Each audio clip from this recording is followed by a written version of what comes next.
Sir, हम लोग भारत के नागरिक हैं और हमें गर्व करना चाहिए कि भारत का जो संविधान है, वो विश्व का सबसे बड़ा लोकतांत्रिक संविधान है। हमारा देश लोकतंत्र के मामले में विश्व का सबसे बड़ा लोकतांत्रिक देश। क्या किसी भी नेता को, किसी भी उद्योगपति को, किसी भी संत को, किसी भी धार्मिक व्यक्ति को संविधान पर चोट करने का की स्वतंत्रता होनी चाहिए? कोई भी आए और संविधान पर अपनी बात रख दे और चला जाए, ऐसा होना चाहिए क्या?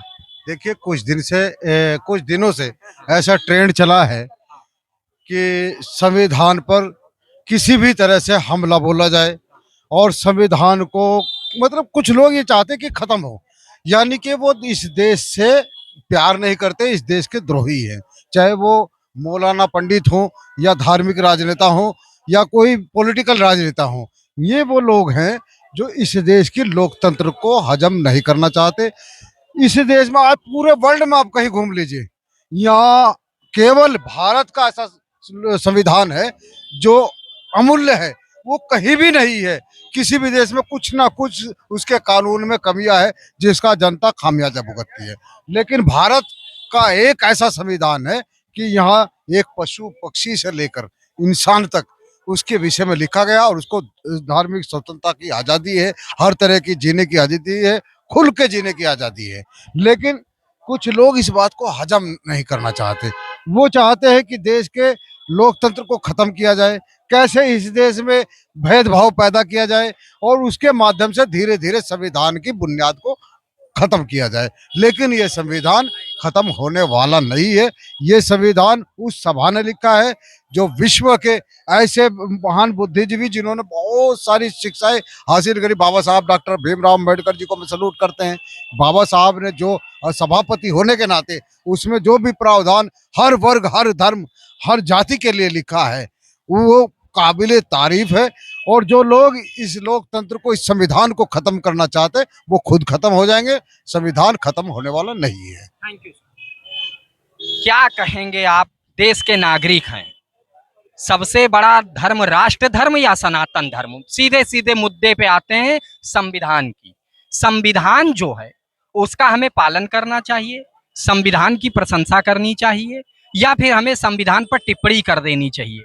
देखिए, संविधान का सम्मान, संविधान का पालन और संविधान के जो मूल भावना है उसके साथ खड़ा होना जो है हर भारतीय का धर्म है। क्या नाम है आपका? पीके पांडे। पांडे जी, संविधान पर आप बात कर रहे हैं, बताइए। लेकिन देखिए, एक चीज मैं इस चीज को सही नहीं मानता हूँ। भारत की आज़ादी में, भारत के संविधान के निर्माण में और भारत के मूल भावना को जो है संरक्षित रखते हुए भारत के विकास में और भारत के समाज के आगे अग्रणी बनाने के लिए जो संविधान बनाया गया जो है, उसमें हर भारतीय की भावना का और हर भारतीय का एक तरीके से कह लो प्रतिनिधित्व करने वाले लोगों का बड़ा योगदान है।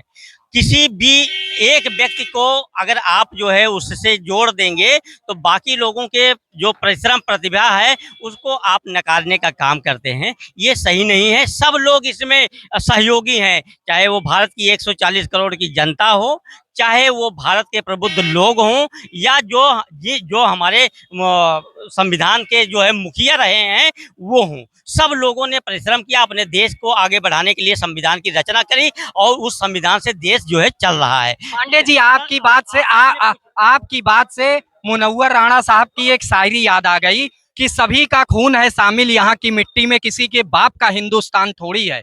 तो संविधान में तो सबका योगदान है, संविधान के निर्माण में इसे कोई मना नहीं कर रहा, इसे कोई नकार भी नहीं रहा। लेकिन क्या हमें संविधान का पालन करना चाहिए, या हमें ऐसे ही जो है सोशल मीडिया पर, सड़कों पर, चौराहों पर संविधान पर टिप्पणी करनी चाहिए? देखिए, अगर आप धर्म के रास्ते पे चल रहे हैं, धर्म को वास्तव में मानते हैं, तो आप संविधान को भी मानेंगे। अगर आप धर्म को नहीं मानते हैं तो आप संविधान को भी नकारेंगे और हर व्यवस्था को आप नकारेंगे। धर्म क्या है?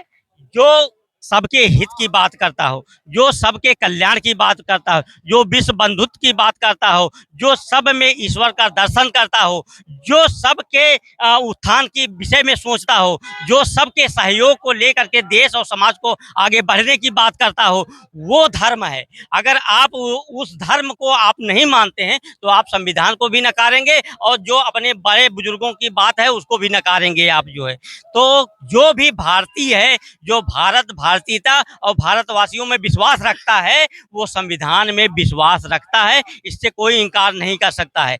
लेकिन अगर आप जो है जाति और धर्म के नाम पे, राजनीति और धर्म के नाम पर जो आप कहीं किसी को गाली देंगे, किसी का गर्दन उतारेंगे, देश की अखंडता को विच्छेदित करने का काम करेंगे, समाज को तोड़ने का काम करेंगे और अपने राजनीतिक हित को साधने के लिए तरह तरह के भय भ्रम और भ्रष्टाचार का माध्यम अख्तियार करेंगे और जमीन की हकीकत को नकार करके सत्ता को बनाए रखने का प्रयास करेंगे, तो निश्चित रूप से यह ना तो देश के लिए हितकर होगा, न समाज के लिए हितकर होगा और एक दिन आपके लिए भी हितकर नहीं होगा।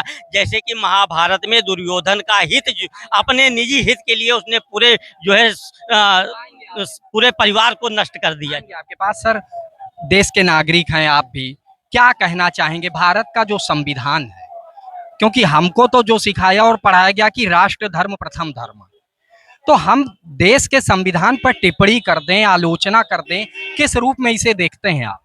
भारत का संविधान न केवल देश का बल्कि दुनिया का सर्वोत्कृष्ट संविधान है।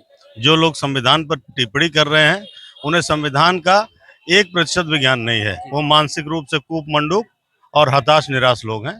संविधान तो पूजनीय दस्तावेज है जिसके प्रति हर भारतीय के मन में अपार आदर और सम्मान का भाव होना चाहिए।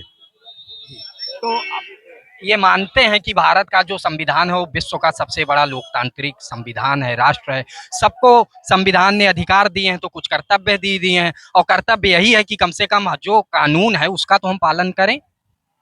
असल में हम अपने अधिकार की बात तो करते हैं, लेकिन जब कर्तव्य की बात आती है तो हम कर्तव्य को भूल जाते हैं। संविधान ने हमको मौलिक अधिकार प्रदत्त किए हैं। भारत के हर नागरिक का, अमीर हो, गरीब हो, स्त्री हो, पुरुष हो, किसी भी जाति का हो, किसी भी क्षेत्र का रहने वाले हो, सबको बराबर अधिकार दिए हैं।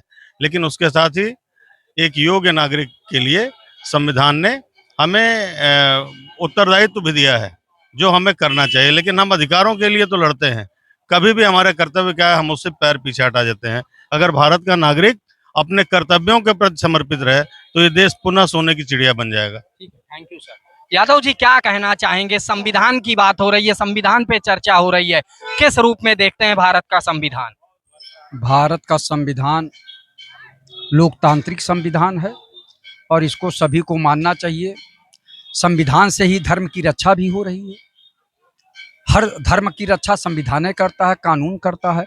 हाँ, कुछ दबंग लोग, कुछ पैसे वाले लोग कानून को थोड़ा रौंदने का प्रयास करते हैं, जैसे कि एक साधारण आदमी वही गलती करता है और एक पूंजीपति या पैसे वाला या नेता या आईएएस का लड़का या आईएएस स्वयं वो काम करता है, तो उसको वो कानून उतनी तेजी से नहीं काम करता जितना गरीबों के लिए काम करता है। कि गरीब को पुलिस उठाएगी और 10 डंडा मारेगी और गाड़ी में ठूस कर ले जाके जेल में डाल देगी, लेकिन उन लोगों के लिए जो है ढीला करता है काम। जैसे भ्रष्टाचार तो भ्रष्टाचार होता है, चाहे एक 4th क्लास एम्प्लॉई करे और चाहे क्लास 3 करे, चाहे क्लास 1 करे और चाहे क्लास 2 करे।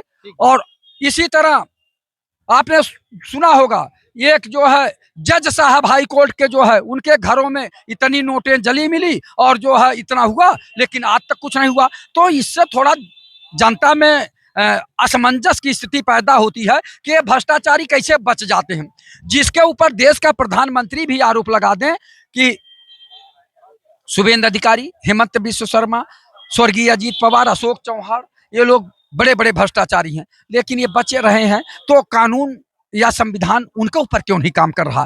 क्या 50 साल के बाद काम करेगा? अगर एक आदमी, आप क्लास 3 के आदमी हैं, आप जो है लेखपाल हैं या 4th क्लास के एम्प्लॉय हैं, 500 1000 अगर कहीं आपने रिश्वत ले लिया तो आपको जेल भेज देंगे। उनको क्यों नहीं भेज रहे हैं? जिनके घरों में नोट जली हुई मिल रही है, उनके ऊपर भी तो संविधान का काम करना चाहिए, कानून का काम करना चाहिए। इससे थोड़ा सा जनता असमंजस में रहती है कि संविधान केवल गरीबों और मध्यम वर्गों पे ही काम करता है, जो उच्च वर्ग है, अभिजात वर्ग है, उनके ऊपर क्यों नहीं काम करता। मैंने एक उदाहरण दिया है, ये अस्सी वर्मा क्या नाम था उनका, जिनके जिनके घरों पे नोटों के जो है बंडल न मिले, हाँ, यशवंत वर्मा, जिनके घरों में नोट जली मिली और तमाम वो हुआ, वो आज भी बचे हुए हैं। और ये इस्तीफा दे दिया आप।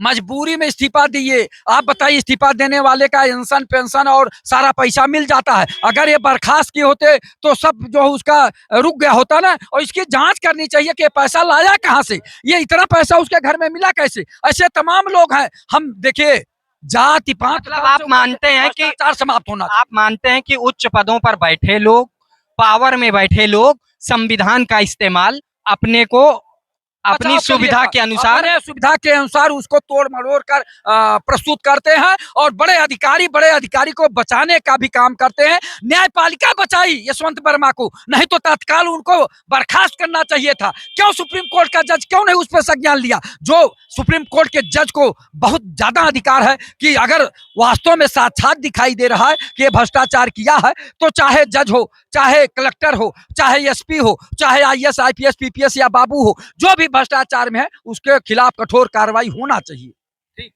क्या कहना चाहेंगे? देखिए, मैं ये कहना चाहूँगा कि भ्रष्टाचार हो, भय हो, भ्रष्टाचार हो, भय हो, और ये चीज़ें हैं, नशा, ये तीन चीज़ें जो है पल्स, बीपी और शुगर की तरीके से होती हैं। अगर कम हो जाए तो भी नुकसान करती हैं और अधिक हो जाए तो भी नुकसान करती है।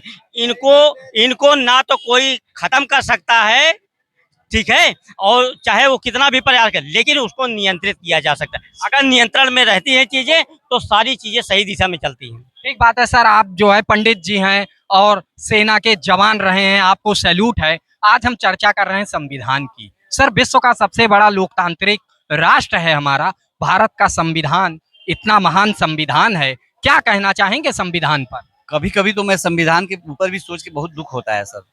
दुख इस बात का होता है कि कुछ लोग संविधान को अपना जागीर समझते हैं, कुछ लोग संविधान को प्रणाम करते हैं, कुछ लोग संविधान को ही बोल के हम संविधान, लेकिन संविधान को मानता कौन है? संविधान को मानने वाला भी तो चाहिए। आप संविधान कहते हो, संविधान बाबा साहब ने लिखा, कोई अरे अभी लिखने पे लड़ाई चल रहा है। कोई बोलता है संविधान हमारा है, अच्छा हुआ उन्होंने संविधान, कोई बोलता है कि संविधान मेरा है। तो संविधान ही समझ में नहीं आता संविधान क्या होता है। नहीं, कोई को छोड़िए, तिवारी जी जिम्मेदार नागरिक हैं आप। आप तो संविधान को अपना मानते हैं, आप तो जानते हैं कि संविधान सबका है। तो आप जरा हमारे दर्शकों को संविधान की ताकत बताइए। देखिए, अगर संविधान पे देश चले और सच में संविधान को माना जाए तो कोई भी व्यक्ति यहाँ पे परेशान नहीं होगा, किसी के साथ छलावा नहीं होगा। हर व्यक्ति को कानून के तहत भी हर व्यक्ति को फायदा होगा, हर व्यक्ति को इंसाफ मिलेगा, न्याय मिलेगा। लेकिन केवल कहने के लिए संविधान लोग कहते हैं, लेकिन संविधान की ताकत को लोगों को नहीं मालूम है। संविधान को एक तरह से अगर नहीं मानते हो तो आप संविधान को भी गाली देते हो, बाबा साहब अम्बेडकर को गाली देते हो। क्यों? उन्होंने मेहनत किया था, उनके पीछे भी कितने लोगों ने मेहनत किया होगा, तब जाके संविधान बनाए। आप संविधान को क्यों नहीं मानते हैं भाई? अगर संविधान को मानते हैं तो इतनी हाहाकार क्यों मची हुई देश में, ऐसे क्यों चल रहा है? बाबा साहब ने तो आरक्षण भी बहुत कम दिनों के लिए बोला था। संविधान बोलता है कि आरक्षण इतने दिन, जब तक ये आगे नहीं बढ़ जाते हैं तब तक आरक्षण रखो। जब आगे बढ़ गए तो आप संविधान का अवहेलना ही तो कर रहे हो। क्यों नहीं उनकी बात मान रहे हो? अगर बाबा साहब अम्बेडकर की बात मान रहे हो, संविधान को मान रहे हो, तो उसको मानो ना।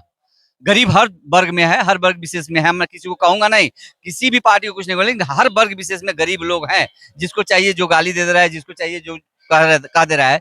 लेकिन संविधान को मानता है जो, संविधान से न्याय मिलता है और न्याय को लेना चाहिए।